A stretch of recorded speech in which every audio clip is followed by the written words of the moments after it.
పండుగ వస్తే చాలు డాన్స్ ప్రోగ్రాంలు ఉంటాయా లేవా అని మా కుర్రలు అందరం తలపట్టుకుని టెన్షన్లో చచ్చిపోతాం. ఉగాది ఉదయాన్నే ఫోన్ వద్దండి, ఒరే నా అమ్మలో డాన్స్ ప్రోగ్రాంలు ఉన్నారండి రా అని. వెంటనే హ్యాంగర్ కొన్న చక్క వేసుకుని అత్తరు పూసుకుని సొంత పెట్రోల్ అక్కడ ఎక్కడో అప్పు చేసి రై ఏమంటే వెళ్ళిపోతామండి. ఈగలపురం నాటకని ఇంకో ఫోన్, ఒరే పోలీసు వాళ్ళు డాన్స్లో ఆపేశారు రా అని. ఈశ్వరం అంటే వెనక్కి వస్తాం. వెంటనే ఇంకో ఫోన్, ఒరే బా మండపేట జరుగుతున్నారా రారా అని. అదే ఊపు ఉత్సాహంతో ఏగేసుకుంటూ మళ్ళీ వెళ్ళిపోతామండి. అక్కడికి వెళ్ళగానే ఆట అయిపోయిందంట.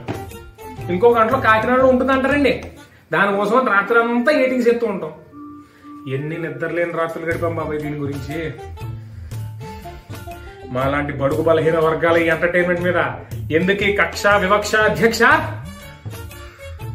ఇంకా ఏటింగ్ చేసేది కోడి పందాలకి గుండెలాట్లకి డాన్స్ ప్రోగ్రాంలకి ఎటువంటి పర్మిషన్లు అవసరం లేదు అని మేనిఫెస్టోలో పాయింట్ పెట్టి నోటికి మన ఓటు ఏమంటారా?